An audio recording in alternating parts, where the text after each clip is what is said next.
Good afternoon, everybody. My name is Kishore Mahbubani.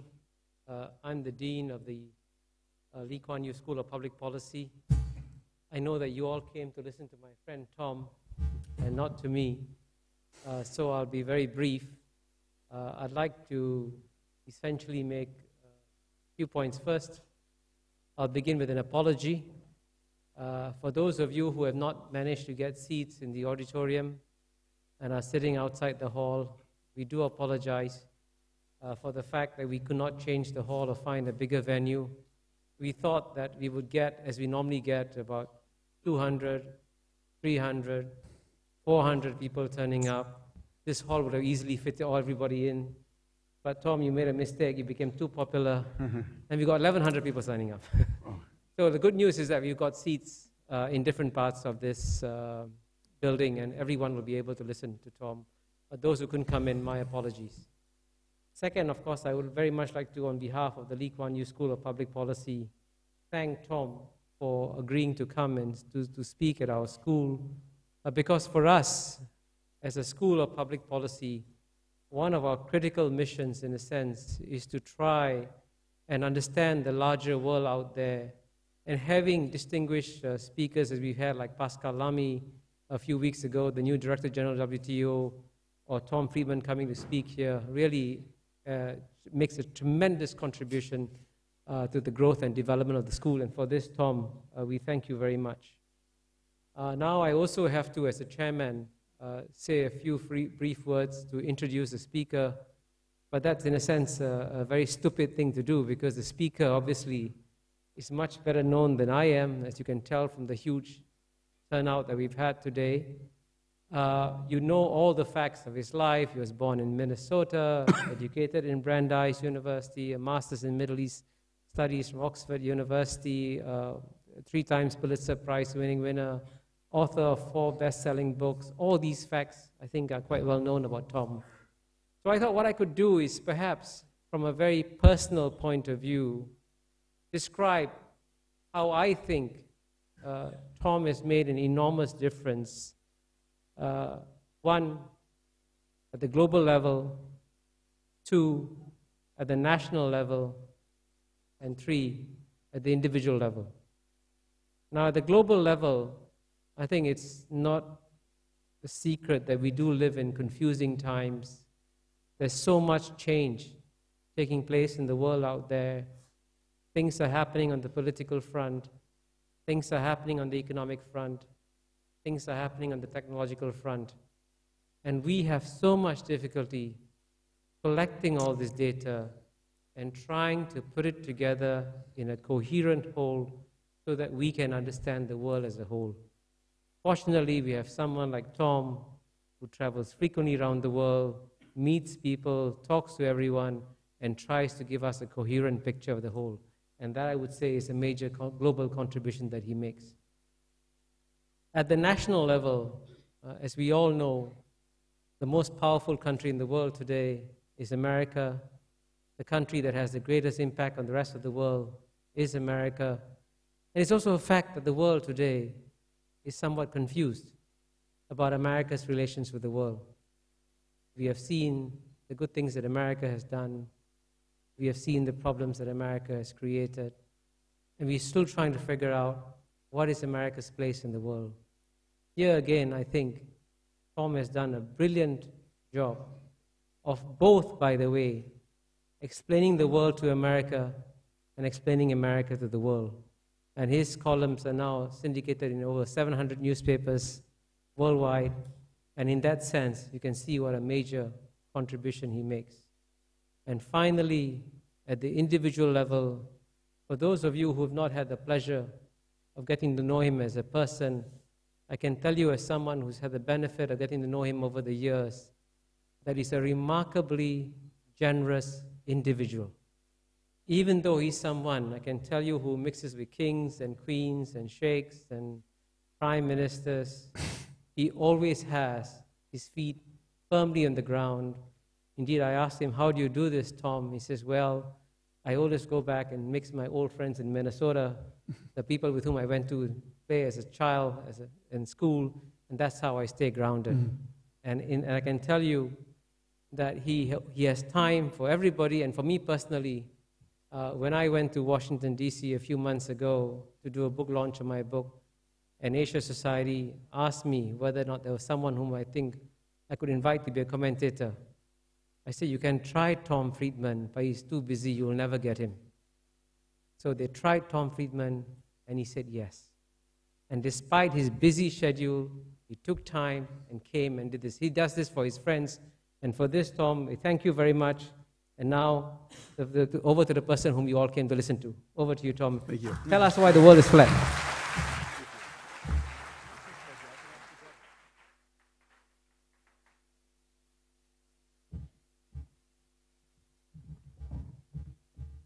Thank you very much, Kishore, for that generous introduction. It's a treat and an honor to be here at the Lee Kuan Yew School. If you don't like what I say, or whether you like what I say, it's all Kishore's fault. There aren't many people I would come half a world away for an invitation, but Kishore is one of them.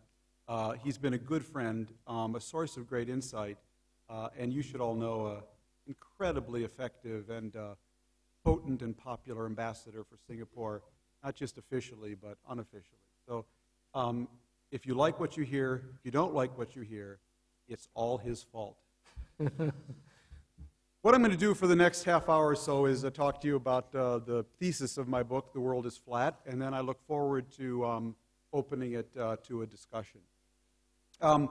This book came about completely accidentally. I was not planning to write this book, not something I hankered to do my whole life. It came about completely by accident, and that has to do a lot with the content of the book, so let me explain the progeny. I became the New York Times Foreign Affairs columnist in January of 1995. Excuse me. And from January 1995 until September 11th, 2001, my column really oscillated between Lexus issues and olive tree issues. Issues about trade, finance, and technology, and issues of geopolitics and traditional ethnic conflict. And I was really in that, oscillation mode between my Lexus and olive tree reporting right up till September 10th, 2001. And after the events of September 11th, I really dropped the Lexus like a stone and went off and covered the olive tree wars. I spent the next 3 years really almost exclusively in the Arab-Muslim world trying to understand the roots of 9/11 and follow the post-9/11 encounters in Afghanistan and Iraq. I made one trip during those 3 years back to my old stomping grounds in Silicon Valley. I went to visit a startup company that some friends of mine were involved in called Google. I did one column about Google and went back to Kabul. And that was kind of the mood and mode that I was in right up until January of 2004. I'd recently started doing documentaries for the Discovery Channel in partnership with the New York Times. We did one on the roots of 9/11. We did one on the wall that Israel was building in the West Bank. And in January of 2004, we were sitting around with our Discovery crew trying to figure out what should we do our next documentary about. And at the time, the issue of America's unpopularity in the world was very high. Why do they all hate us? And so I had this idea. I said, why don't we go to call centers all over the world and interview young people, foreigners, who spend their days imitating Americans about what they think of America. I thought it'd make a kind of interesting double mirror, basically. Well, we were literally budgeting out that documentary when a certain Democratic presidential hopeful named John Kerry came out with his blast against Benedict Arnold CEOs. American CEOs who outsource. And suddenly the issue of outsourcing became this huge issue in American politics, in the primary campaign, on the cover of Forbes and Fortune and the New York Times and Business Week and the Wall Street Journal. So I said, wait a minute, time out. Why don't we just go to Bangalore, the capital of outsourcing, Bangalore, India, and do a documentary called The Other Side of Outsourcing, where we'll look at this phenomena from the ground up and explain to Americans what it's about. Well, Discovery liked that, and the Times liked that, so on February 15th, 2004, off I went to Bangalore with my Discovery crew. And in the space of 11 days, I think it was, we shot about 60 hours of interviews.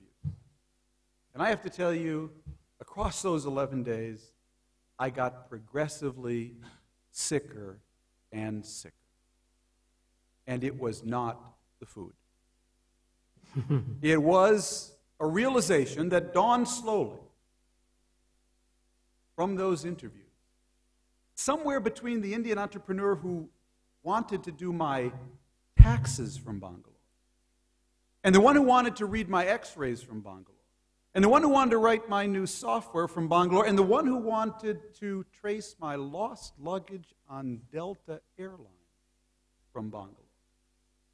Somewhere between all those interviews, I realized that while I had been sleeping, while I had been off covering what I thought was the biggest story in the world, the 9/11 wars, something really big had happened in the Lexus world, in this globalization story, and I had completely missed it.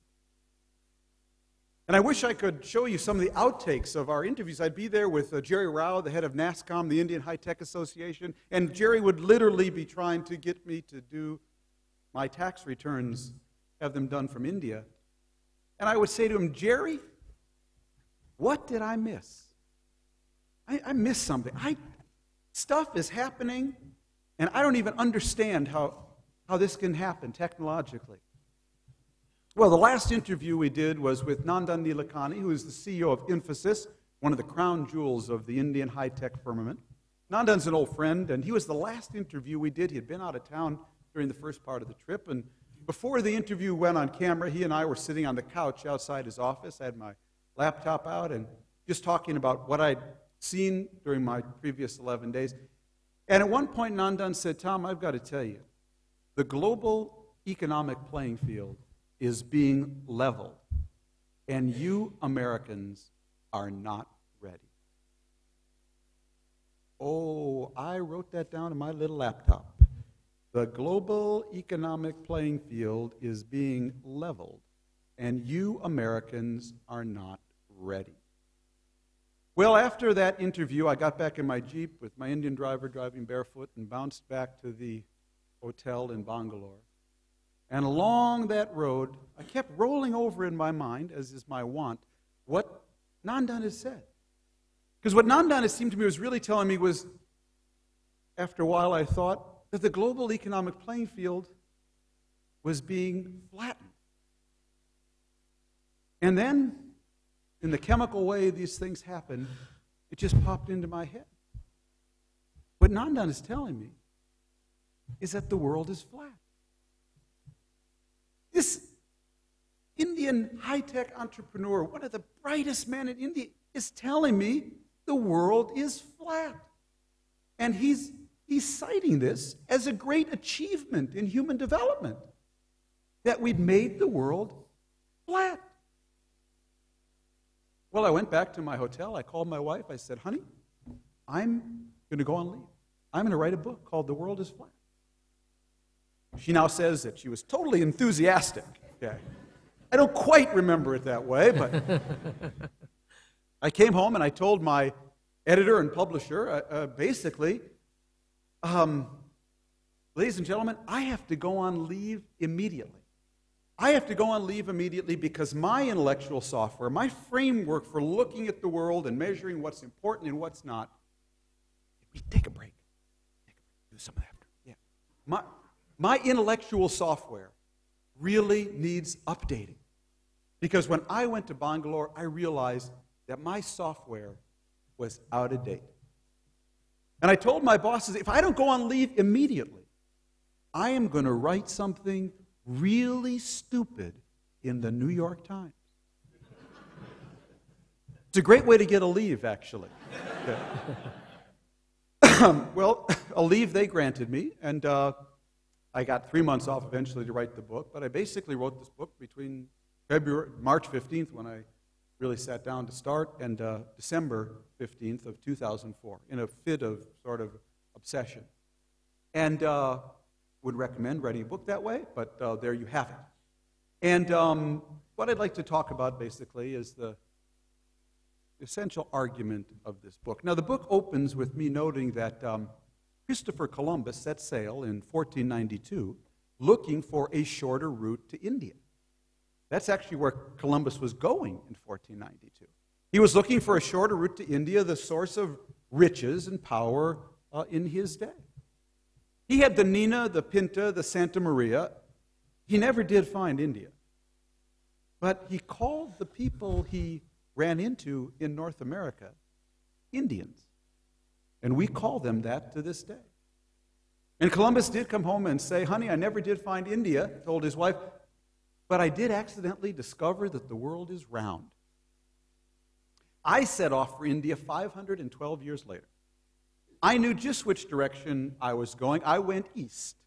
I had Lufthansa business class and a GPS satellite that popped up in my seat, told me just where I was all the time. And after the encounters I had in India, I came home and told my wife, honey, I've accidentally discovered the world is flat. And the first chapter really details the encounters I had in India that began to lead me to that conclusion. But unlike Columbus, I didn't stop in India. I kept going east. Next to Dalian, China, the Bangalore of Japan. Dalian, China, the former Port Arthur, is a city where today tens of thousands of Japanese-speaking Chinese are writing the software and running the business process operations of major Japanese multinationals and American multinationals formerly based in Tokyo. Let me repeat that very slowly in case you think you didn't hear me right, in light of recent headlines between China and Japan. Tens of thousands of Japanese-speaking Chinese are running the back rooms today of major Japanese multinationals from Dalian, China, where there are Japanese language schools on every other corner, and Japanese language is required now in many high schools and universities. And then I kept going east, went to Colorado on vacation, called up one day JetBlue Airlines, the most profitable airline in America, to see if they flew from Atlanta to Washington, D.C. I was actually doing a little research at the time. Got a rather elderly-sounding woman on the phone. And, excuse me, after she told me that JetBlue didn't fly between Atlanta and Washington, I said to her, ma'am, can I ask you your name? She said, my name is Dolly. I said, Dolly, could I ask you where you are right now? She said, honey, I'm up in my bedroom, in my slippers, looking out at the most beautiful scene of Salt Lake City, Utah. Because JetBlue, the most successful airline in America today, was founded by a devout Mormon named David Neeleman, who believed that families will best be held together if mothers can work at home. And so he has designed a complete home reservation system. So if you call JetBlue, you may get Dolly in her bedroom, who will make your reservation on her laptop or PC. You may get Betty in her basement. You may get Sue in the hot tub, because JetBlue has a complete home reservation system where your call is routed to someone's home in Salt Lake City, Utah. And then I kept going east. Came home to Washington, D.C., where I live, picked up the Washington Post one day, and there was a story that McDonald's had just started a pilot project whereby if you go to the drive-in window at a McDonald's, you got the kids in the back of the station wagon, you hit the button there at the drive-in window and you order 6 Big Macs and 6 fries and 6 milkshakes for the kids. You're not talking to someone at that McDonald's. You're actually talking to the McDonald's call center in Colorado Springs, Colorado, where someone there is electronically taking down your order and your picture and zapping your picture and your order electronically by DSL line to a food preparer in that McDonald's, who then takes it off a screen, prepares your food, and matches your picture and your order when you drive up to the window. McDonald's discovered that they drove down their error rate by a significant degree by doing this and could save about 30 seconds on each order. So the world is being flattened around us in ways that many of us have no clue about. Now, I really end that chapter with the kind of meta-argument of this book, which is that there have been three great eras of globalization.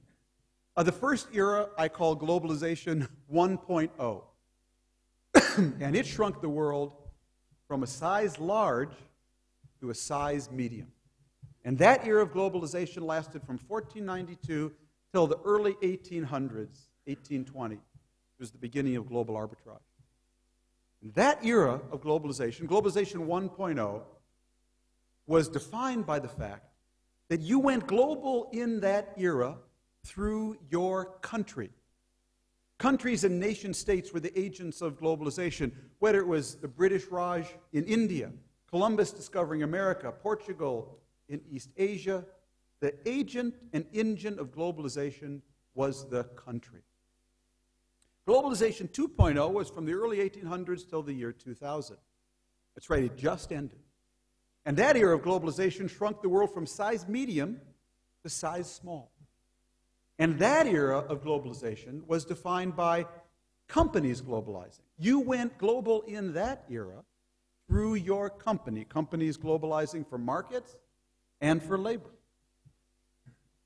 While you were sleeping, certainly while I was sleeping, it is the argument of this book that we entered globalization 3.0, from 2000 to the present. And this era of globalization is shrinking the world from size small to size tiny and flattening the global playing field at the same time. But what is unique about this era is that this era of globalization is not built around countries globalizing, and it's not built around companies globalizing. What is unique about this era is that it is built around individuals globalizing. What is unique about this era is that it both enables and enjoins individuals to compete globally and to think of themselves as part of a global competition.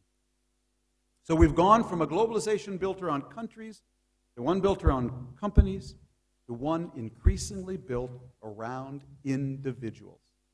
And the job of the nation state now is actually to empower and enable and connect your individuals so they can compete globally. Now, the second chapter of the book, the one that took me the longest, and the longest, it's about a third of the book actually, is called The 10 Days That Flattened the World. And it was really my attempt to try to answer that question I had when I came to Bangalore. How did this happen? How did the playing field get leveled? And I argue there are 10 events and technologies and companies that kind of made this possible. And I call them the 10 forces, 10 days that flattened the world, because I build most of them around a date. So let me go through them quickly. The first day is 11/9. 11/9/89. Not 9/11, 11/9. In a wonderful accident of dates, the Berlin Wall fell on 11/9, November 9th, 1989. And I call this first flattener, these are my 10 flatteners, when the walls came down and the windows came up. Because the Windows operating system 3.0, the breakthrough system, shipped 5 months after the fall of the Berlin Wall. So both these events happened at the same time. The wall came down and the windows came up. Now, why was that such an important flattener? Well, the fall of the wall was a hugely important flattener because it allowed us to look at and think of the world for the first time as a single flat plane. I dare say if we'd gone back into the archives of this university, you discover that before 1989, no one was using the word globalization. Very few people. People would speak about Eastern policy or Western policy, a Northern policy or a Southern policy, but no one spoke about, few people spoke about a global policy. You couldn't have a global policy because there was a wall in the way. The fall of the wall was hugely important because it enabled companies and countries and individuals to actually think about the world for the first time in a long time as a single flat plane. Now, the rise of the Windows, which happened at the same time, was a huge flattener, hugely important, because the Windows-enabled PC, this all happened at the same time, the Windows-enabled personal computer allowed individuals for the first time to create their own digital content. It enabled every one of us to create our own digital form of every type of expression. Words, music, pictures, video. With that Windows-enabled PC, we didn't have to go to the big mainframe, the big Oracle, and get it to create digital content. We all had what Bill Gates called information at our fingertips. We could all become authors of digital content. And that, in hierarchy terms, was a huge flattener. The second flattener, and I'll explain how that all ties in a little later. The second flattener, second date, is 8/9/95, August 9th, 1995, which I consider to be one of the most important days in Western civilization. We just passed the 10th anniversary. A few people noted it. August 9th, 1995 is a day that changed the world forever. Because on August 9th, 1995, that was the day that a small startup company in Mountain View, California, called Netscape went public. And Netscape going public, Netscape's IPO, was a huge flattener for two reasons. First of all, what did Netscape invent? Netscape invented the browser. And the browser was the device that brought the internet alive. Before the browser, all the internet was a bunch of addresses that if you had the other person's address, you could go look at their digital files. What the browser allowed was people to illustrate on computer screens everything in your WW website or my WW website. And once we could illustrate on computer screens what was in your website and mine, we brought the internet alive, not just for a bunch of geeks and computer scientists, but for grandma and grandpa, grandson and granddaughter.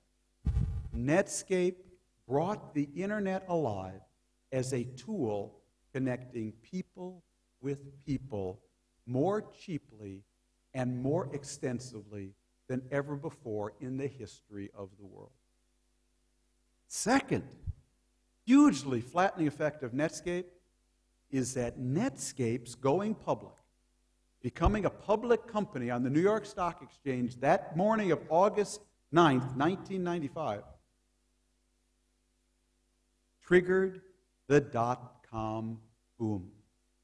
And that triggered the dot-com bubble.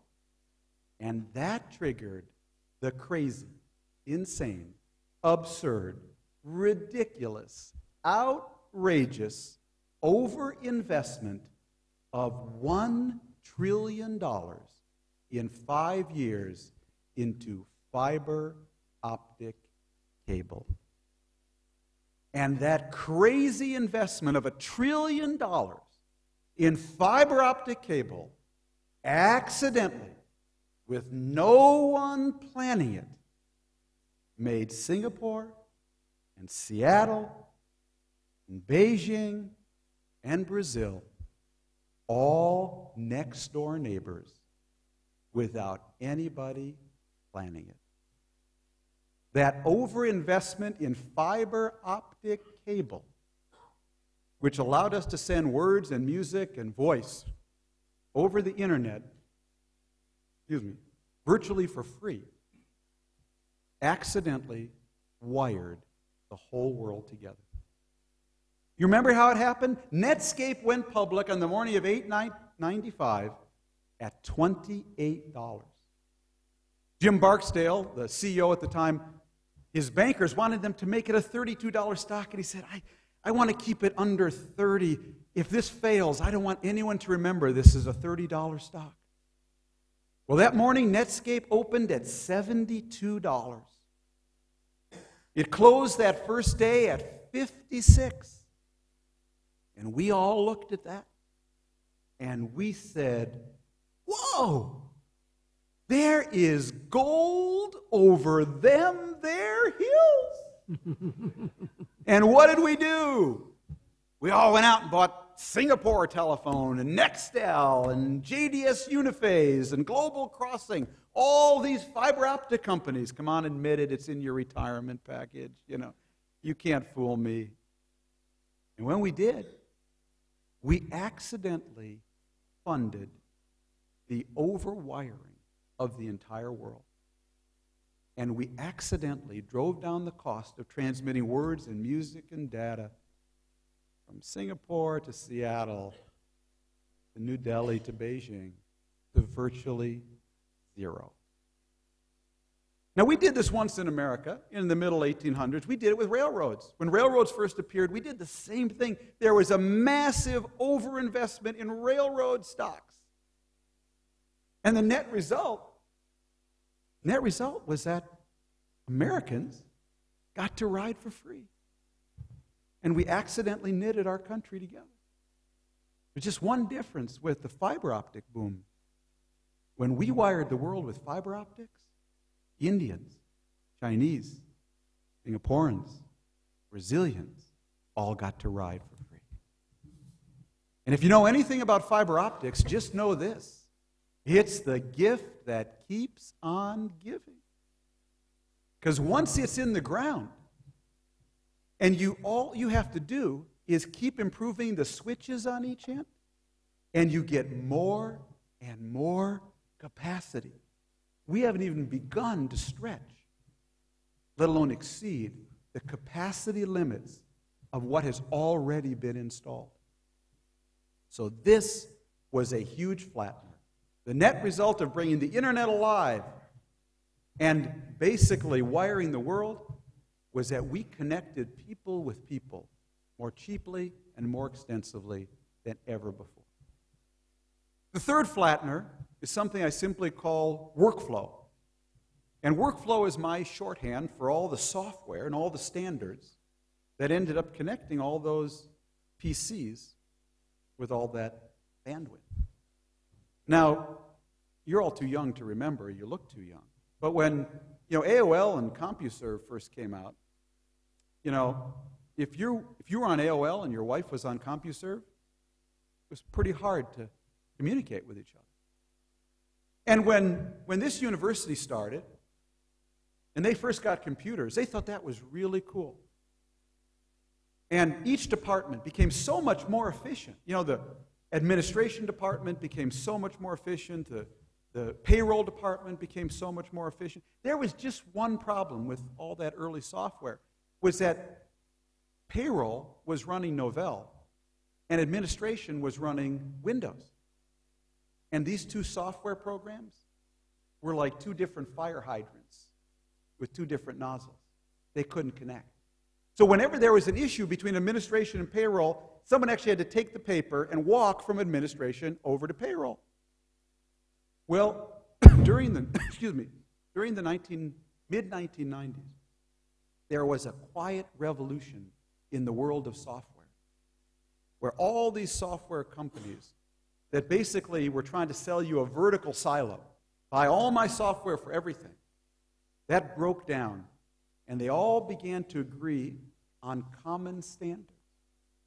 And when that happened, when my software can connect with your software, that meant we could all suddenly start to work together on more stuff. Well, now we come to what I would call the genesis moment of the flat world. Because when you take that Netscape breakthrough, people able to communicate with other people farther, faster, and more cheaply than ever before, and you add it to the software revolution, the workflow revolution, everyone's software able to be interoperable with everyone else's. What was created in the late 1990s was a whole new global platform for collaboration.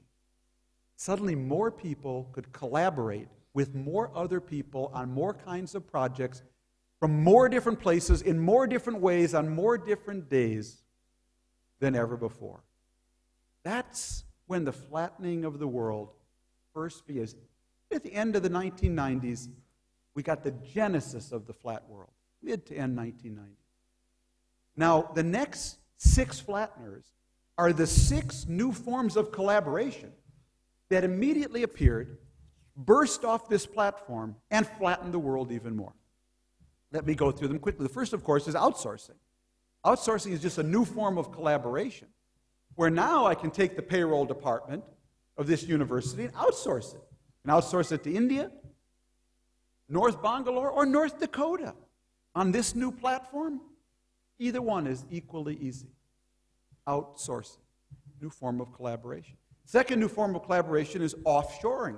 Offshoring is where I take my whole factory now and move it from Canton, Ohio to Canton, China, and integrate it into my global production chain. Now, I build each of these around a date, so outsourcing I build around Y2K, which was really the beginning of outsourcing when we outsourced the remediation of all these computers to Indian programmers in Bangalore.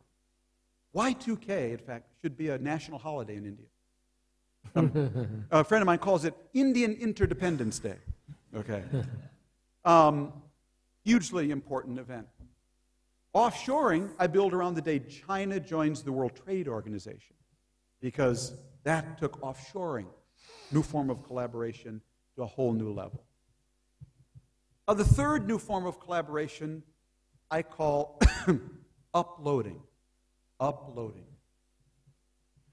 And uploading may be the most revolutionary new form of collaboration.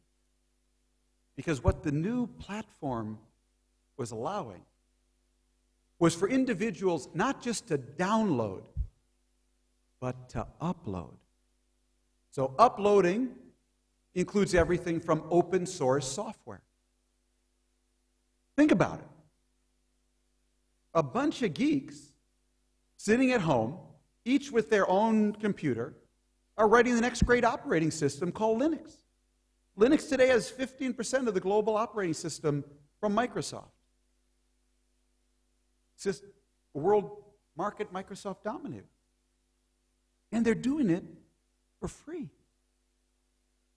Now, how would you like to be Bill Gates? How would you like to be Bill Gates, actually? You dominated this whole market, and anytime a competitor rose up to Microsoft, well, you undercut them on price. It's hard to undercut free. So we have a whole new form of collaboration. Individuals working at home. The one I profile in my book is actually Apache. You know, all your computers run on the Apache web server. Apache was done by a bunch of geeks working at home for free. So one day, IBM said, you know what, your system is better than ours. We're going to throw in the towel, and we're going to have our engineers join Apache. Now, I don't know how many of you use Firefox, web browser.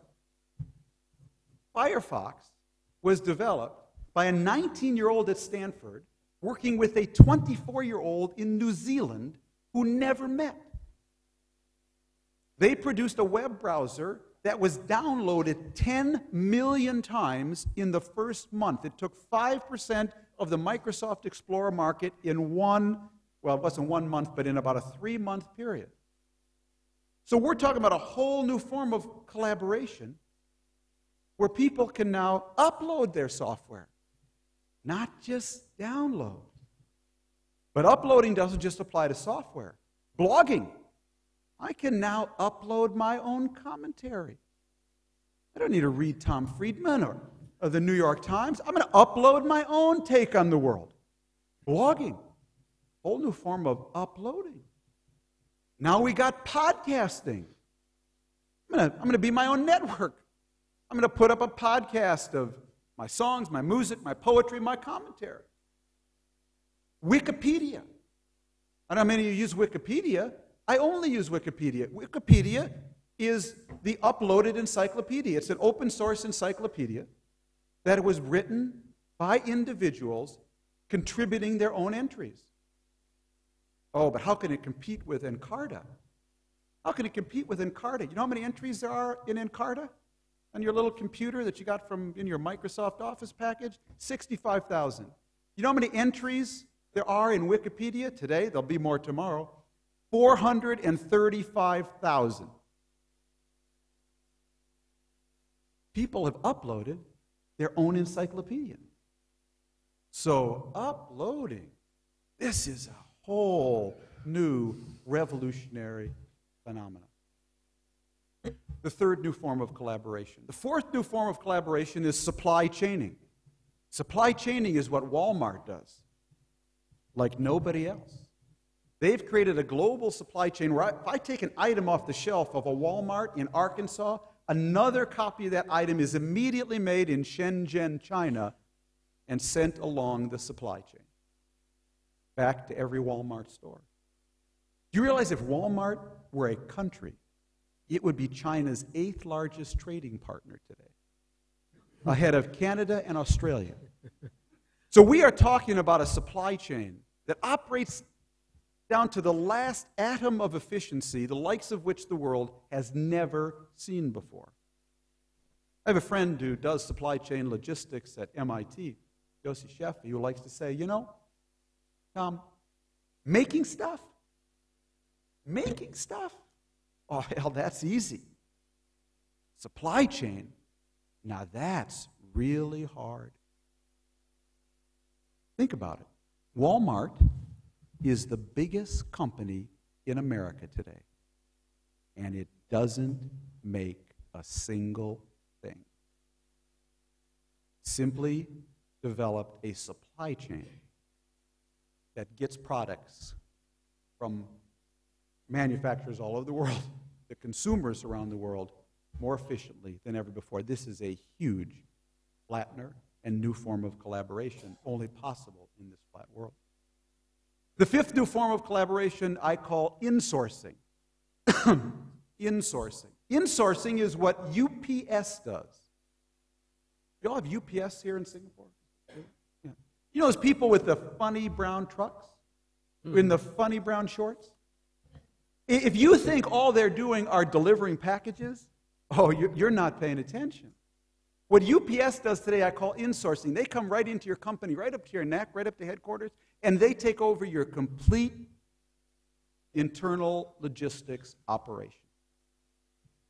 So let's say you have a Toshiba laptop, and it breaks one day, and you go to the warranty, it says call 1-800-TOSHIBA-HELP. So you call 1-800-TOSHIBA-HELP, and they tell you, take your Toshiba laptop down to the UPS store, and they'll send it to us, and we'll fix it, and you'll have it back in 72 hours. Here's what you don't know, if you're in America. Your Toshiba laptop goes from the UPS store to Louisville Airport in Kentucky, which is the UPS hub, where in an airline hangar at Louisville Airport in Kentucky, your Toshiba laptop is repaired by a UPS employee in funny brown shorts. It never touches Toshiba's hands. They're not interested in it. They have insourced that entirely to UPS. So that's okay. You want to get some sneakers for the kids, right? New pair of tennis shoes. You go to Nike.com. Here's what you don't know. On the other side of that screen is a UPS employee. They're taking your order. They're picking and packing your shoes. They're delivering them. They're billing you. They're collecting the money. Nike is not involved at all. You see the Papa John's pizza truck go by? Don't know if you have Papa John's here in Singapore, guess who's driving? Someone in funny brown shorts. Because Papa John's has insourced the delivery of their dough from their bakeries to their outlets to UPS. Friends, there are hundreds upon hundreds of companies today that do not touch their products in the least. They have been completely insourced to UPS, and this is a huge flattener because to do this on a mass scale requires massive standardization.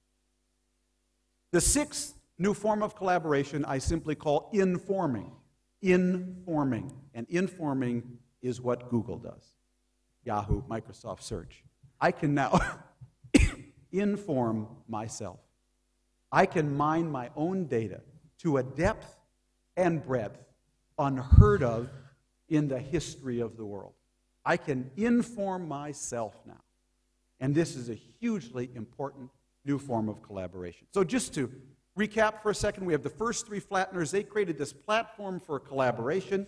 We have the six new flatteners that spring from this platform immediately: outsourcing, offshoring, insourcing, supply chaining, uploading, and informing.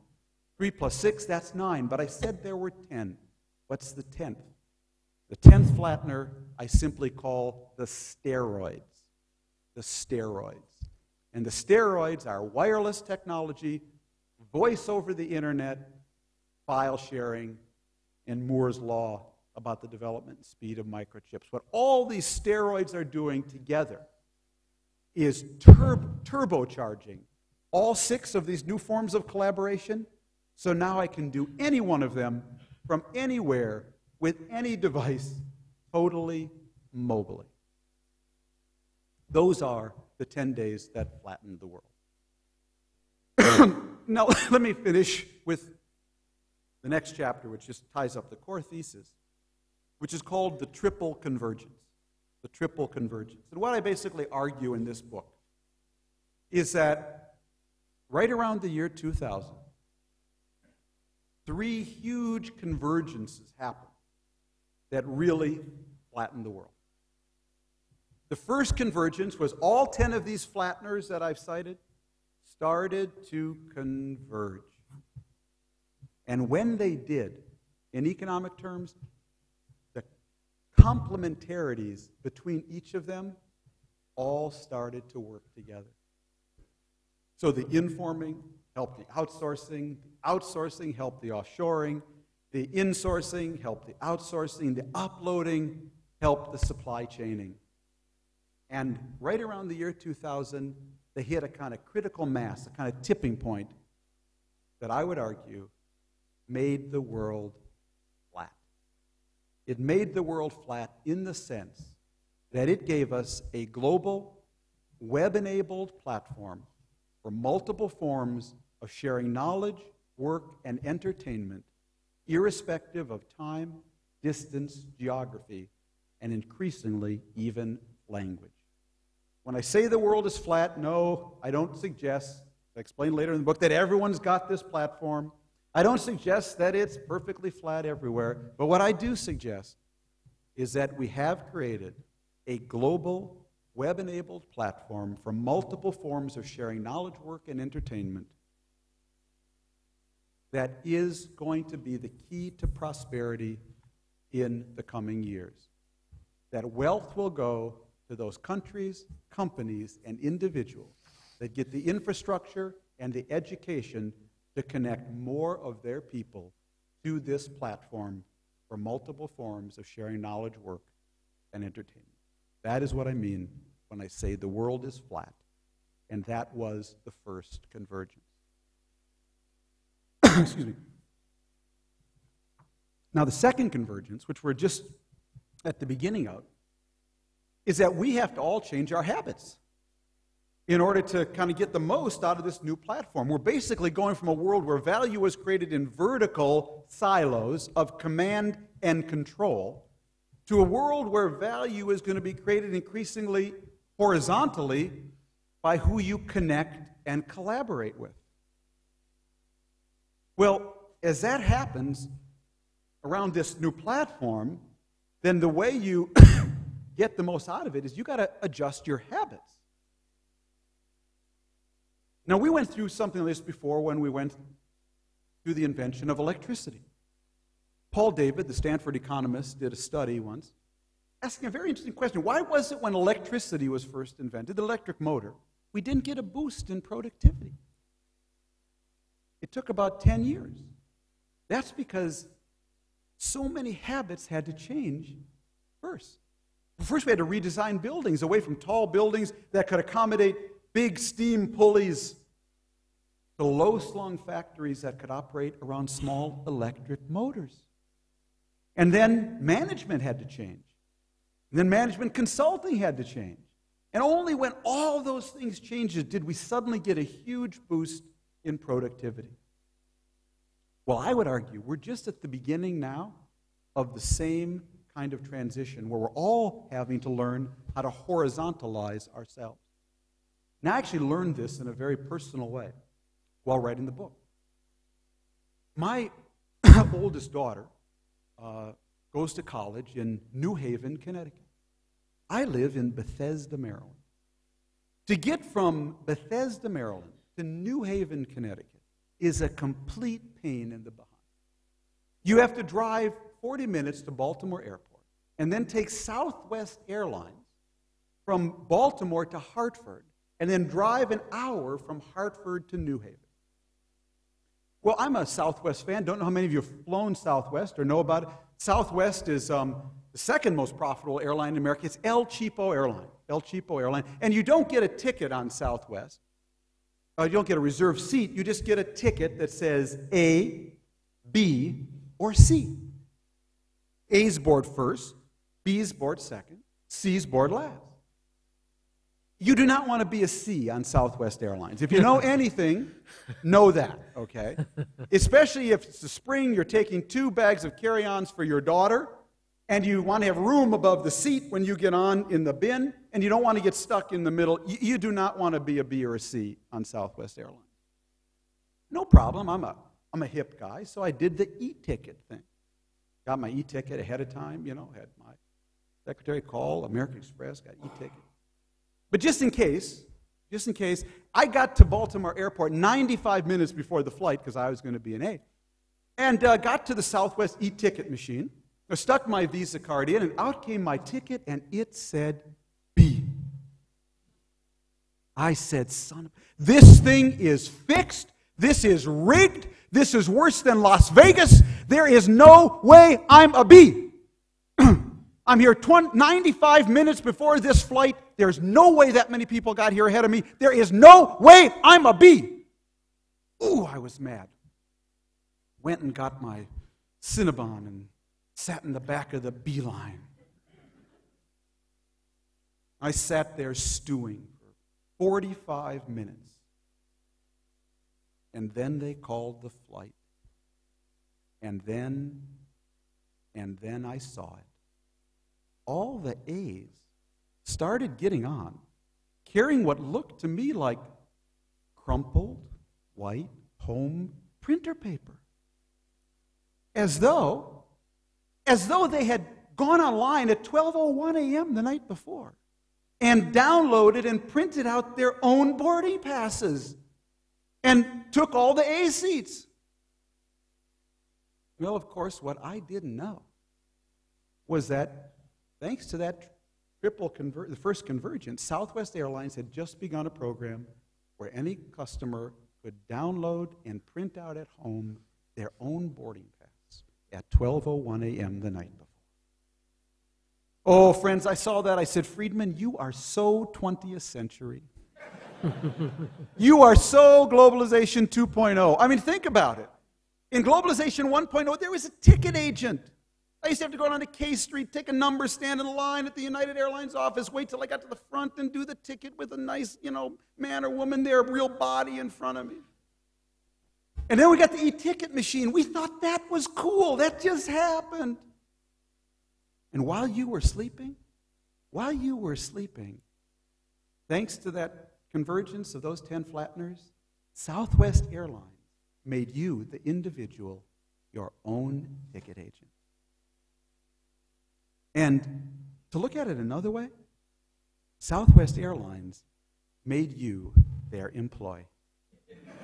And actually, to look at it yet another way, if you happen to value your own time staying up at 12:01 a.m. the night before, you are now paying Southwest Airlines to be their employee. All that, friends, all that just happened. And it's happening in every industry today. Now, next time I will stay up at 12:01 a.m. the night before. I will download and print out my own boarding pass. And I will get to Baltimore Airport 35 minutes before my flight. And when I do, I will capture 1 hour of productivity. I will have horizontalized myself.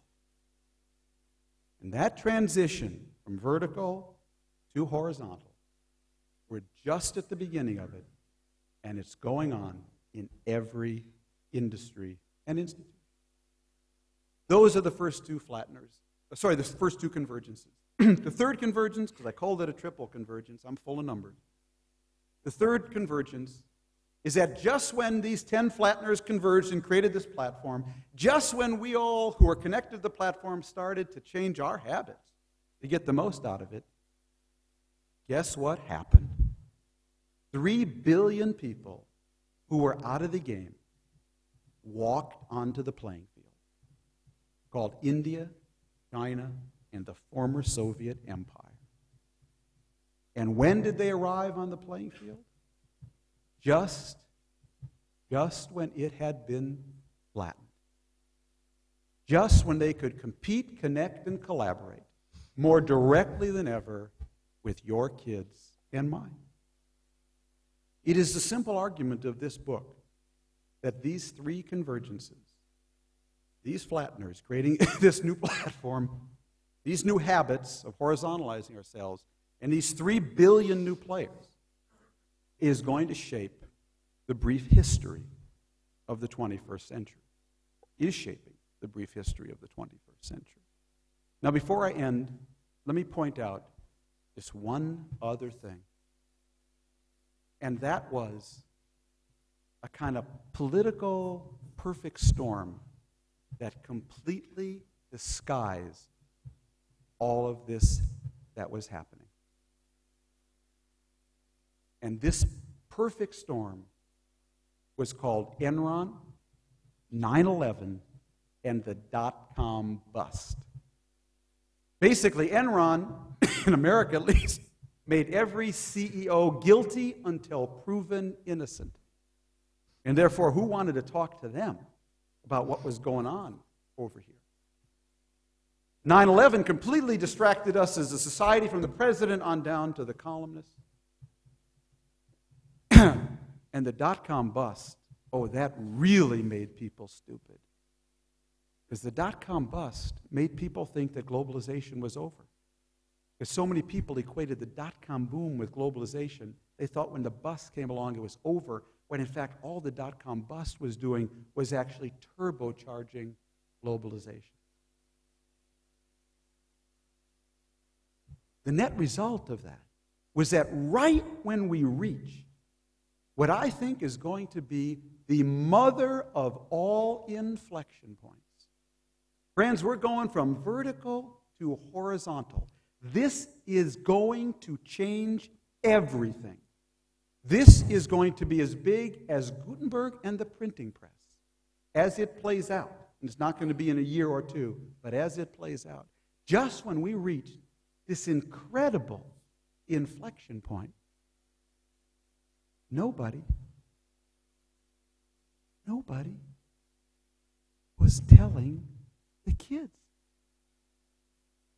Doing this book, I have to tell you, was like being in a science fiction movie. I'd go around and interview all these CEOs and CIOs and CTOs, but they were like pod people. They were like pod people in a science fiction movie. They all know the secret. They all know what's going on. And thank God they're doing it like crazy. But nobody's told the kids. Nobody's told the kids. So we just had an election in America We just had an election in America where the Democrats were debating whether NAFTA was a good idea. And the Republicans put duct tape over the mouth of chief White House economist Greg Mankiw when he said outsourcing makes a lot of sense. And they stashed him in Dick Cheney's basement.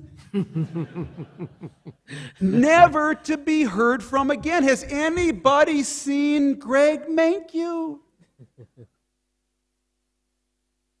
So right when we've reached this incredible inflection point, basically, no one's been talking about it in my society and preparing people for it.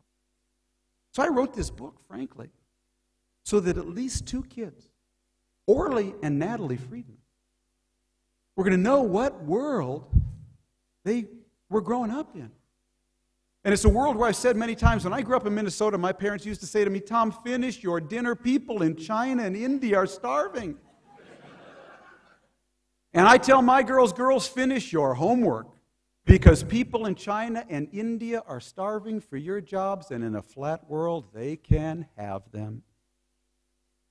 There is no such thing as a Singaporean job or an American job in a flat world. Now, let me just end with an image that I think really conveys how revolutionary this moment is. Because when you think about uploading, what it really means is we're getting rid of the ceilings. There used to be a ceiling on what I could upload in terms of software, ceiling on my ability to upload news or audio or video. That ceiling, friends, is gone. We're getting rid of the ceiling. Well, the more I thought about that, I realized, wait a minute. We're also getting rid of the walls. That's what outsourcing and offshoring mean. There used to be a wall. Whoever thought you could outsource radiology? All these things that were never tradable are now tradable. We're getting rid of the walls. And guess what? We're also getting rid of the floors. You see, there was always a hard floor. Hard cement floor under you and me in Kishore. You couldn't dig very deep into his life or his past. Oh, not anymore, friends. With Google, I can drill into your past. I can drill deeper. I can go all the way into your soul practice. The floors that used to protect us from below, they're gone. My daughter Googled her roommates before she went to college. Her roommates have Google profiles. How in the world? Where's it from? High school newspapers? The floor that used to be under us is gone. So be good. So when you put it all together, what's really revolutionary about this moment is that we're getting rid of the ceilings, we're getting rid of the walls as we've known them, and we're getting rid of the floors. And what will be the new sources of authority? What will be the new sources of legality? In this new flat world, that all is going to have to be sorted out. As my friend Carly Fiorina, the former head of HP, said once, she said, you know, Tom, everything we called the IT revolution, the information technology revolution these last 20 years, I have to tell you, it was just the warm-up act. We are now just at the end of the beginning, and we are now about to see the real IT revolution with this new flat platform. So fasten your seatbelts, put your seatbacks and tray tables into a fixed and upright position, because the world is flat. Thank you very much.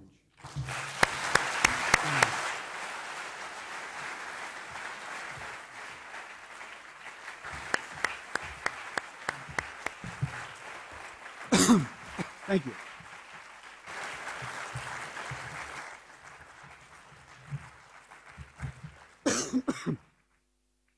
Well, you better fasten your seatbelts, because now comes the really exciting part, the Q&A session. Because if you thought that Tom was good in the lecture, he's even better when it comes to question and answer. And our students, by the way, had the pleasure of having 1 hour exclusively with him today. And they discovered, number one, that he likes tough questions, and number two, he gives tough responses. So I hope you're ready with some tough questions. And those of you in the other rooms, by the way, the ushers will be giving out index cards. Please fill up your questions on the index cards, and I'll read them out here.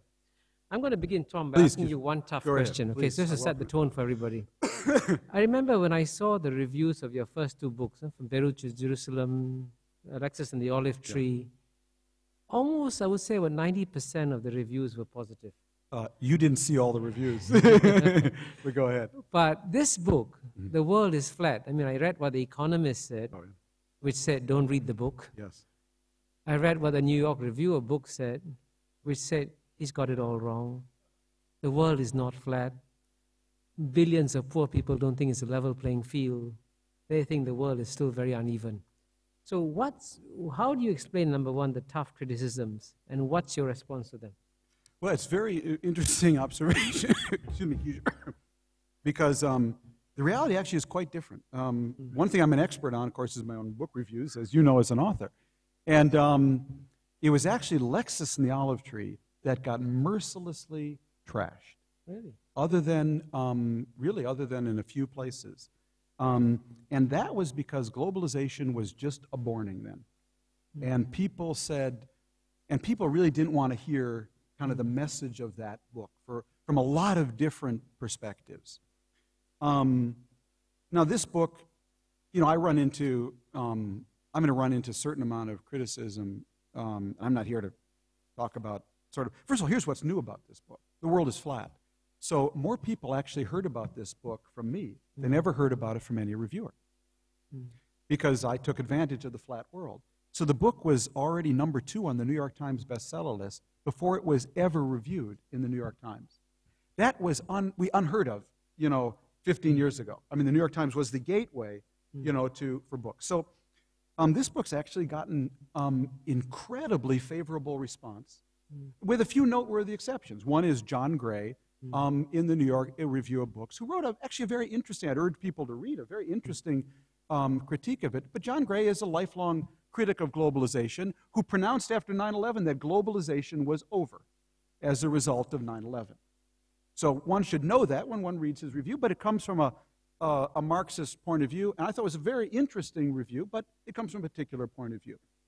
Now, some reviews are just kind of zany, for me, and you get those reviews. One thing that happens when you're a columnist is that the reviews are a free pie toss, that people can get even with you on your column, by just writing reviews. It's not about the column, of course, but it's about his book. So, look, I wrote a book that treads on, the playing field of certain economists. And sometimes economists aren't real kindly to a journalist who comes along and has his own argument and makes his own thesis and gets read. And so there's a certain amount of professional shtick, too. But then there is what I would call the kind of standard critique. And the standard critique is what Friedman doesn't understand is that the world isn't flat. Oh, no kidding. Okay. Now, I happen to have a whole chapter in the book called The Unflat World. My favorite thing is when they quote the statistic that only 2% of India actually works, 0.2% of India works in the IT industry. Of course, they don't mention, they got that statistic from my book. Okay. So I'm keenly aware that the world is not flat, which is why I have a whole chapter in the book about those parts of the world that aren't in it. But what is the job of the analyst? The job of the analyst is to identify emerging and defining trends, okay? Hopefully, if you're an entrepreneurial analyst, before other people identify them, to be the first to say that there's a clash of civilizations, to be the first to say that there's the end of history. Now, the real test is whether your argument, not just the metaphor, holds up. And I am keenly aware that the world isn't flat. But what I say in the book is that this flattening process, I believe, is the most important thing happening in the world today. And that, by the way, and this is what drives me nuts, you know, about the argument that Friedman doesn't understand there are poor people out there, is that more people have gotten out of poverty in India and China, thanks to this flattening process, than anything in the history of the world. So if there's any hope of getting people out of poverty, what is it? To return to Nehruvian socialism? What am I missing exactly? You know, the only hope of getting people out of poverty is by connecting more and more people in the $1 and $2 a day world with this platform and the education and the technology to access it, and spreading this platform in my country and in the developing world. So, like, I never quite understand, what was I supposed to do? Just write a book, say, hey, there are poor people in the world. Here's another book to tell you that there are poor people in the world. I suppose I would have gotten a wonderful review in the Hindu, you know. But, you know, I don't think that is the job of the analyst, number one. But more importantly, as someone who actually cares about poor people, not just writes about poor people, I happen to think the flattening process actually holds out the first and greatest hope for more people to get out of poverty faster than ever before. So I'm quite unapologetic about it. You can see that Tom likes tough questions. Who's next? Yes, please. Please just briefly identify yourself and where are you from? Good afternoon, Mr. Friedman. Thanks a lot for the wonderful Thank lecture. Mine is a three-part question. 3 parts like the White House. Okay. First part, I remember reading a news report when you launched your book in New Delhi. And I remember the chief guest there was India's Petroleum Minister, Mr. Manishankar Iyer. Peculiar is right. And Mr. Iyer, I remember, had disagreed with your view that the world is flat. And unfortunately, the news report ended there. It didn't include your response to Mr. Iyer's view. I'd be thankful if you could share your view. Sure. That's first question, first part. Second part is, you had recalled Mr. Nandan Nilekani's assertion that the world is flat. And you, being a trained journalist, seem to have accepted it as gospel. Do you think now America is ready, since Mr. Nilekani felt that America was not ready for the platform? Good question. Do you think now in September 2005, is America ready? Third part, you had just said you had attributed reduction of poverty in India and China to the process of flattening. Is there any hard evidence to support your view? Sure. Thanks. Well, let's just start with the last one. In 1991, India was, to the extent that a country could be called going bankrupt, India was going bankrupt. It was down to $100 million in foreign reserves. That's not they was going to have to ship gold, I believe, to London at the time. And that's, of course, what prompted the elevation of Manmohan Singh to finance minister. Today, India's foreign reserves, I'm not up on the monthly total, but it's somewhere around $125 billion. So it's gone from $100 million to $125 billion in about a decade, basically, as a result of specific policies all revolved around globalizing, opening the Indian economy, and basically embracing what I would call the flattening process. So I can't give you any harder facts than that. And, you know, I have to say, I'm not Indian, but I go to India a lot. I have a lot of friends there.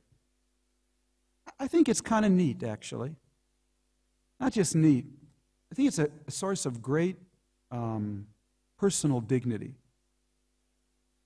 that Indians who had the talent and the brain power to really make a difference in the world don't have to give up their food, their culture, and their family, stand in line at the U.S. Embassy, and pray they win the lottery of the green card so they can come to frigid Minnesota in order to actually translate their skills. I think it's really kind of cool that they can now innovate without having to emigrate. So bless their hearts. I happen to think that's a really good thing. It's a really good thing for them and a really good thing for Indian culture. On your first point about Mani Shankar, you know, I had the honor when I was in India last time of having lunch with the Prime Minister. And, but he struck me afterwards as a man who had all the right instincts. I think he will go down as a revolutionary figure in India, the Deng Xiaoping of India. But I felt he was a man who had a ball and chain around his ankle called the Congress Party. And when I met Mani Shankar, I met the ball and chain. I did not get a chance to respond to his riposte. I found it utterly loopy. He blamed the fact that India was nearly bankrupt in 1991 on the Gulf War and the fact that there were no remittances coming from Indians in the Gulf, which is just stuff and nonsense. So, but I didn't get a chance to respond, so I can't suggest to you that I did. Is America ready? No. Have you seen any of the footage of New Orleans? You can see how unready parts of America still are. We're like any country. We're like Singapore. We're like India. You know, we have our ready parts and our unready parts. But what has really struck me in going around America and talking about the book is how worried Americans are that they and their kids are not ready. And unfortunately, this is quantifiable because we are basically falling behind in every international test on math, science, you know, that is done. And at the same time, this year we slipped to 16th in broadband penetration in the world per capita. So one of the reasons I think the book has actually done well in America is it's tapped into, wasn't my intent, but it's tapped into something that Bill Gates said when I interviewed him for the book. And it's this. 30 years ago, if you had a choice of being born a B student in Poughkeepsie or a genius in Beijing or Bangalore, there was no question 30 years ago you wanted to be born a B student in Poughkeepsie, New York, because your life chances were so much greater as a B student in Poughkeepsie than a genius trapped in the Nehruvian socialist system of India at that time, or a genius caught up in the Cultural Revolution in China. Today, when the world is flat, you do not want to be a B student in Poughkeepsie. Not when every genius, not to mention B+ student, in Singapore, Beijing, and Bangalore can plug and play, compete, connect, and collaborate more directly than ever.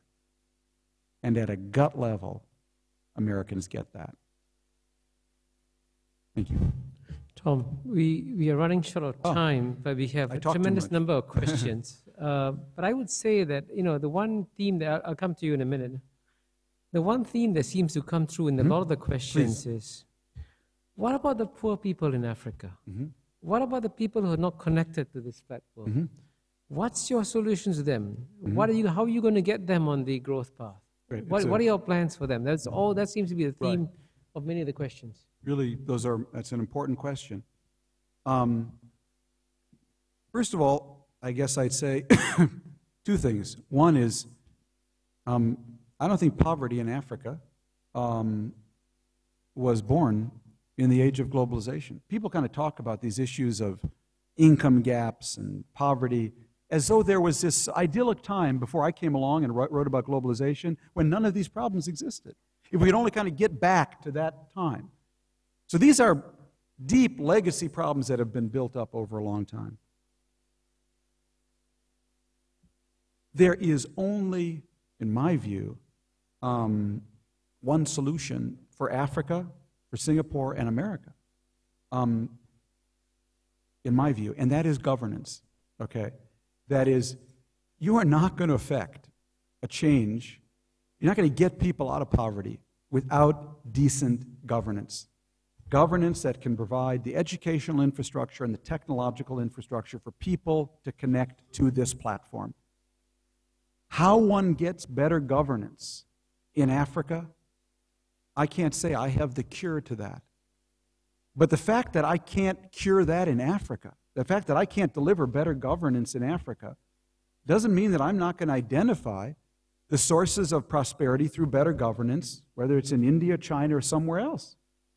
But there's only one solution, and that's better governance.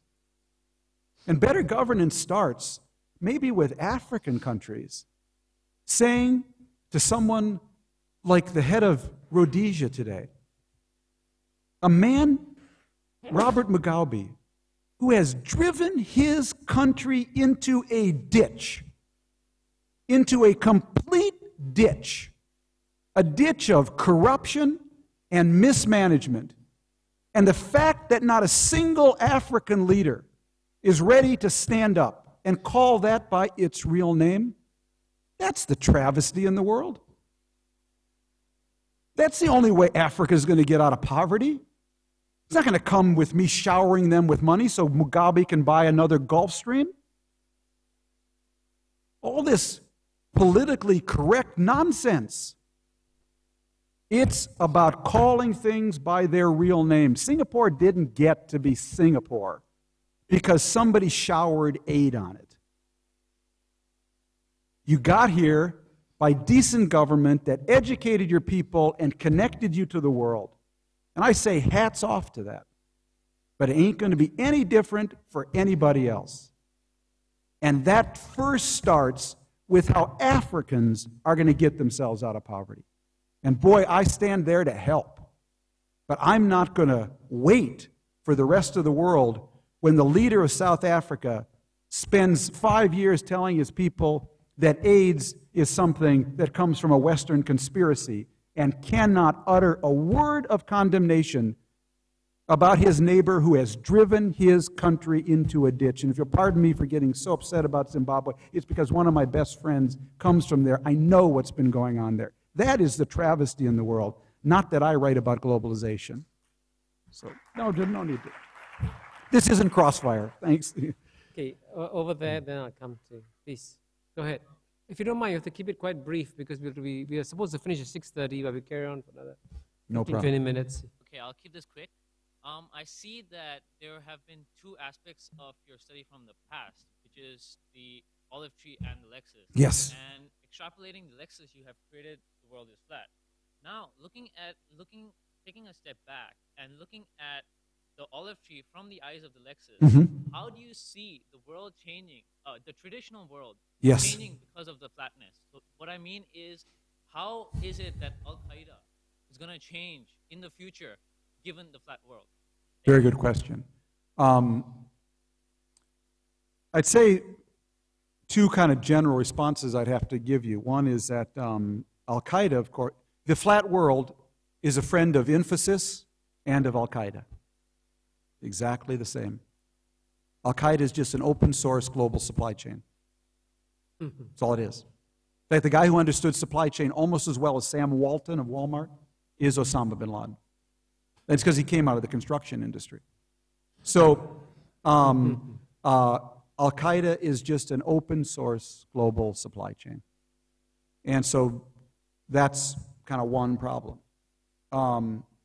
If you really get into the geek literature on open source, which I've actually become fascinated with, when I sort of say the world is, we're getting rid of walls, ceilings, and floors, what the open source people will say, people who are really into network world, is that when you say where will the new norms come from, they will tell you the network will do it. The network will produce its own norms. So they'll point, for instance, to eBay. eBay is a complete wall-less, ceiling, floorless marketplace. But there had to be norms in a marketplace, so eBay developed a star system. So if I do a transaction with you, and you're a good partner in this transaction, I give you a star, as you know, and first you go from red star, blue star, gold star, etc. So actually, the network developed a set of norms. But whenever I hear that, I always say to the geek community, yes, but Al-Qaeda is also a network. And it's developing a whole different set of norms. The network will actually work to develop norms if it's heterogeneous. If it, a lot of different perspectives. But if it's actually homogeneous, it may have just the opposite effect. Another impact of the flat world, I happen to believe 9/11 is a lot about humiliation, if you've read my writing, about that. And unfortunately, one thing about the flat world is that it delivers humiliation fiber optically. It intensifies it. You see, in the flat world, you can see ever more clearly just where the caravan is and just how far behind you are. And therefore, to me, 9/11 coinciding with the emergence of the flat world is not an accident. The third thing I'd say is this, and that leads to the last chapter of the book, which is called 11/9 or 9/11. See, because to me, 11/9 and 9/11 are really the two competing forms of imagination in the world today.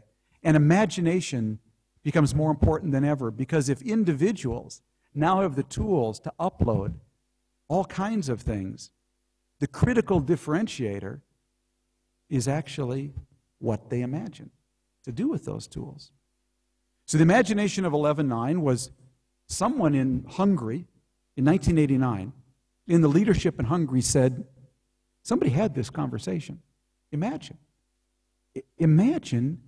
if we, Hungary, let all these people from East Germany come in this door, and then we open our border to Austria. We could bring down the Berlin Wall. And that's what they did. Bless their hearts. Unfortunately, what we know from the 9/11 Commission is someone in Kandahar, Afghanistan, also had a conversation. They said, imagine if we hit the Twin Towers somewhere between the 94th and 98th floor. We could bring them down. So one form of imagination brought down the Berlin Wall, and another form brought down the Twin Towers. And that's why getting more people to have the right kind of imagination, an almost absurd task to even think about because it's so broad and diverse, but it's really important. Okay, let me ask the Ambassador of Switzerland, and then I'll come to you. A short, quick question. Please go to the mic, Daniel. Thank you. It really is a bit the same question or questions that were asked before. But I would like you to go on the Zimbabwe example. Mm-hmm. Is the flat world going to make the emperor so naked everybody realizes? We don't have to look to Africa. I've been very much in diplomatic service. When we watched Srebrenica, it was on TV. It was every night playing out. Mm-hmm. Nobody, at least in Europe, did do anything about it. Mm-hmm. Where is your confidence that things have really changed? Well, in making it a better world. We're getting really far afield from my book now. My book is about the technological forces that kind of produce the flattening world. And what you're asking me is, is the flattening world going to save the world and improve government all over? And that's really, frankly, it's outside the scope of my book. I try to explain in the book that the flat world is a friend of good guys and bad guys. It's all still depends on human intervention and human leadership. Okay? People finally stepped in Bosnia to stop a massacre when leaders around the world, both thought leaders and political leaders, created a critical mass to do that. And so that still matters. But we're certainly going to know faster and faster about more of these problems, and maybe that transparency will be in the long term a net plus rather than net minus. But Africans who care and are informed, they know what's going on in Zimbabwe. It's the leadership that's missing. I thought you were going to say the answer to good governance is the Lee Kuan Yew School of Public Policy. Absolutely. It's why it's so important. Okay, you. Hi, William Hahn, Straits Times. There's someone up there, too. Yeah. After that, I'll go to the lady. Yes. Yeah. Go ahead, please. No, you okay. Speak. Yeah. Thank you, Mr. Friedman. I could just ask you to be a bit more local-minded for a second. given how much the flattening of the world has to do with the rise of China and India, what does this mean for Southeast Asia, given that historically it's the crossroads between these two parts of the world? Well, I'm a big bull, basically, on Southeast Asia, generally speaking, the tigers, Singapore included, because Southeast Asia has, I think, one of the single greatest advantages that one can have in the flat world, at least countries like Hong Kong, places like Hong Kong, Taiwan, Singapore, Korea. You are blessed. You are blessed with the fact that you have no natural resources, which is the single greatest advantage in the flat world. You have what I call in the book a very high coefficient of flatness.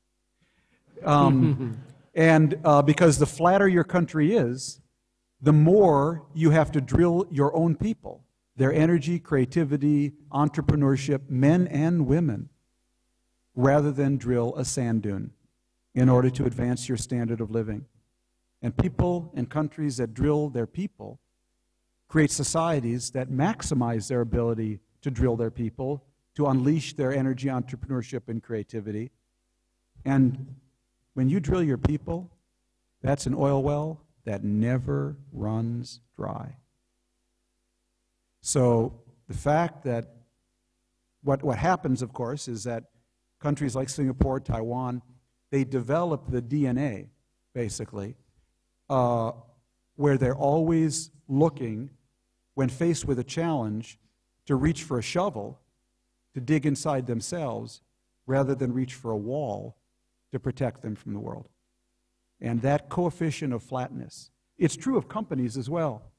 As I said in my talk, Walmart's the biggest company in America. Now, in doing this book, I did something I should have done a long time ago. I actually went to Walmart headquarters. Oh, you got to go to Walmart headquarters. And citizens of Singapore would get this immediately. Walmart headquarters are in Bentonville, Arkansas. The biggest company in America is headquartered in Little Abner country of Bentonville, Arkansas. We are talking about the armpit of America, okay? I mean, the end of the world, all right? Now, you really have to step back and ask yourself, how in the world did America's biggest company, and it's still headquartered in Bentonville, Arkansas? So I come there, met by the Walmart representative. We go by a building, I kid you not, made of corrugated sides and corrugated roof. He says, that's our international headquarters. Okay. The offices of Walmart's chairman, okay, senior VP, CIO, and CFO look exactly like the offices of the principal and deputy principals of my daughter's elementary school before they were remodeled, okay? Now, that, of course, is the whole secret of Walmart. Because old Sam Walton, he's right out of the Beverly Hillbillies. But you know what? When you've got to get stuff from Shenzhen, China to Bentonville, Arkansas, guess what? You become the first adopter of every new technology. And Walmart became the richest company in America because they were the first adopter of everything. Internet, wireless, computers in stores. The Beverly Hillbillies out-innovated everybody else because they had no choice but to do so. They had an enormously high coefficient of flatness.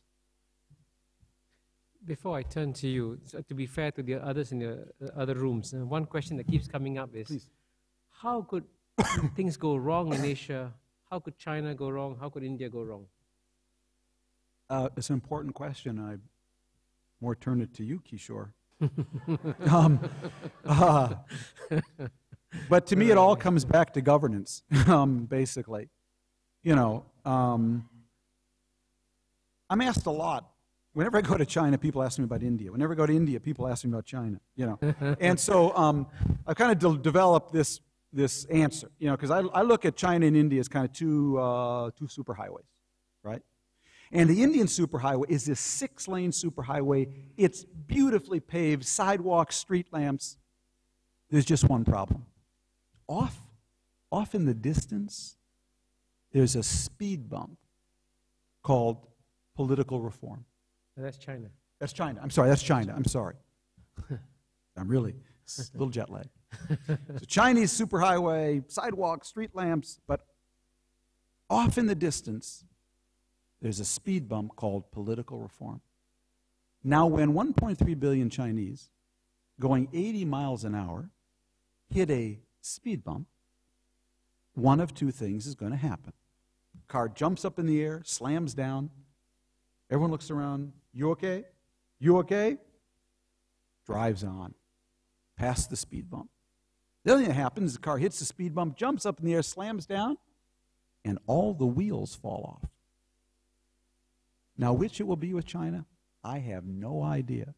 But I do know there is a speed bump down the road. Now, India is also a superhighway. It's full of cracks and potholes. Half the places don't have sidewalks, and most of the street lamps are out. But off in the distance, it looks like that Indian superhighway smooths out into a 6-lane road with sidewalks and street lamps. To me, the question about India is what I see in the distance a mirage or the oasis? Is it the real deal or just a mirage? So to me, both of these countries have two big question marks down the road, and I think that will determine a lot about that question. Over to you. Yeah, a key response to a flat world is how we educate our kids. Mm-hmm. If you had the power to make a change in the U.S. at the high school and at the university level, what would you suggest? Great question. Yeah, similar question here, by the way. What do you do about education in the And US? the question you've asked is really the question I got most in America on my book tour, back to the earlier question about kind of, is America ready? And I have a lot, I think about this. My wife teaches first grade reading in public schools, so we talk about this a lot. And in talking about it around America, you know, parents would stand up and say, my daughter is studying Chinese. She's going to be okay, right? And my answer is always, not exactly. Really, what the conclusion I've come to is that in the flat world, the single greatest skill you can have is actually the ability to learn how to learn. Because jobs are going to change so much faster as we connect all these knowledge pools together, that my girl's chance of, like me, working for the same company basically my whole life are about zero. So it's actually the ability to learn how to learn, which is going to be the defining skill. So during my early book tour, that's what I would tell people.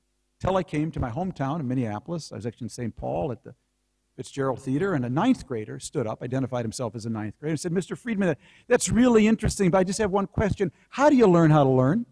What course do you take? So I had to think about that, and standing on one leg, I said to this young man, I said, you know, my gut tells me that here's what you should do. You should go around and ask all your friends who are their favorite teachers. Make a list, and then take their courses, no matter what they're teaching. Greek mythology, calculus, European literature. Because kids learn how to learn by loving how to learn, by being self-motivated. And that comes, in part, some kids are naturally self-motivated, and often by having great teachers. So I don't really remember much of what my favorite teachers taught me anymore, you know, as a man of 52, but I sure remember loving to learn it. So I always say in a flat world, CQ will trump IQ every day of the week. CQ is curiosity quotient. If I have a choice between someone with a high IQ who's lazy And someone who's got a high CQ, oh, give me the person with high CQ anytime. Because in a world where you can upload, that young woman or young man, they're going to be dynamite. The other thing I'd say about education is that what's happening in the flat world is a very interesting book, if you get a chance to read, by a guy named Dan Pink called A Whole New Mind. And what Dan points out basically is, we got left brain and right brain. Your left brain, that was the statistical, number crunching, rote learning kind of side of your brain. Your left brain was very busy the day you took your SATs, okay? And your right brain is your storytelling, imaginative, really creative side of your brain. What basically is happening in the flat world is that all the stuff your left brain does is either going to get automated or outsourced. That's a crude exaggeration, but basically that's what's happening. So really developing your right brain stuff, that's going to be critical. So that actually comes from, I give a lot of graduation speeches, and one of the standard lines is always, do what you love. Hey, I did what I loved, Do what you love, as Dan points out. That's no longer gooey advice at graduation day. That's a survival strategy. Because people who do what they love what they do, and they will constantly love to learn. But the last thing I would simply say about this, no one is immune from it.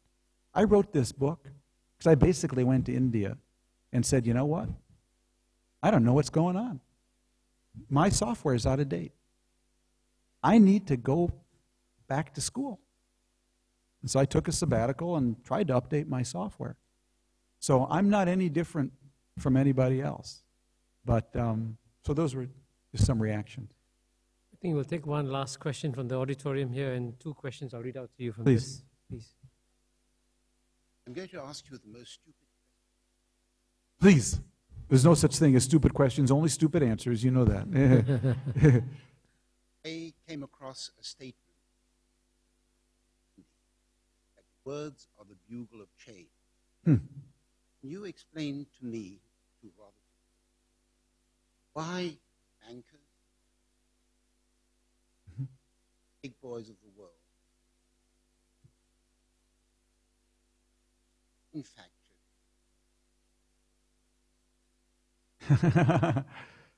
manufactured. The digital skills of craftspeople throughout Central Asia, Yes. knotting, crafting,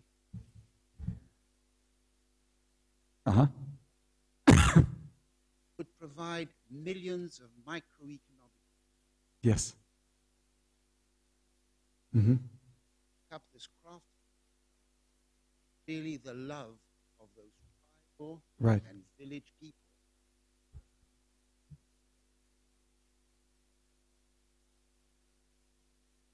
The world understood that if they brought in village people to the economy, in fact, be more powerful than Mr. Bush. Sure.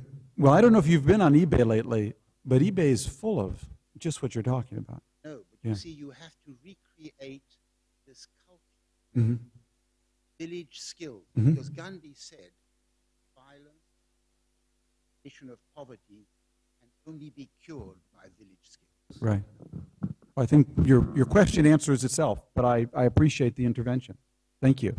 And if you, who is a worldwide author, could insist that every CEO, every banker, and everybody, when they talk about making cars, computers, or anything which the machine makes, Right. because it's press button, uses the word machine facture. Gotcha. We'll start a revolution. Thank you. Started. All right. Thanks for your Okay, question. last 2 questions. I'll pick the toughest ones, okay? One is, what about the olive tree, Iraq, oil prices, future of government? And the last one, how does the socio-economic revolution that you analyze so well affect the global political landscape? What about politics? Well, there's no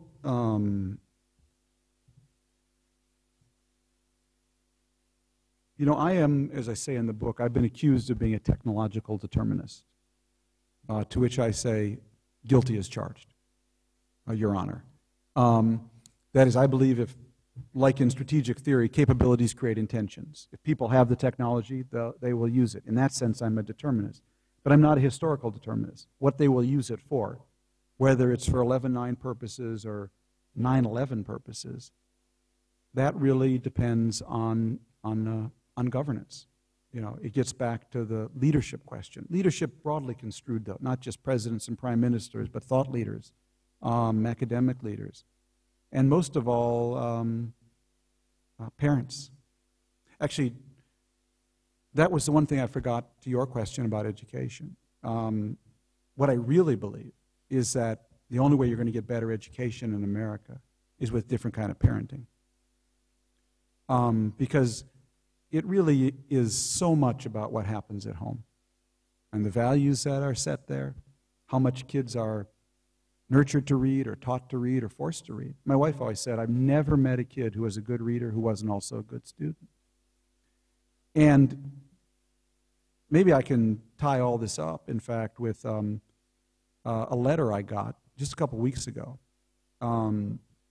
which will go back to your good question and your question, from a teacher in Tacoma, Washington. He taught in a private school in Tacoma, Washington.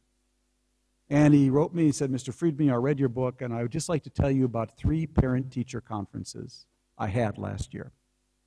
Conference number 1 was with Mr. and Mrs. Singh. Well, you know where they're from. And they came in to tell me that I just was not giving enough homework to their daughter.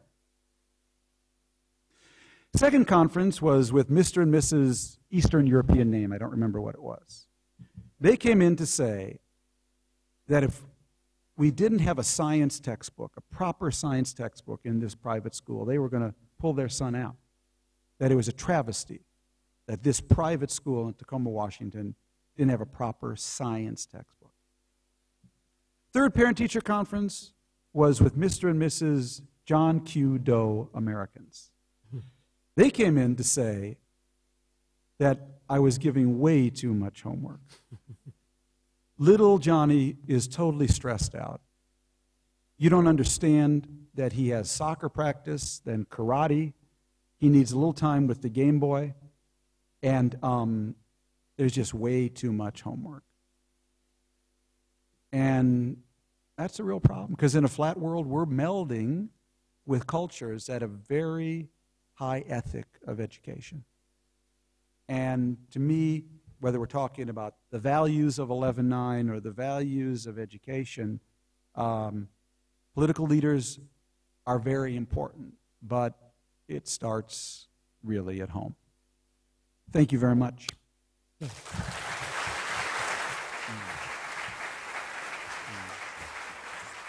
Thank you. Thank you. Thank you.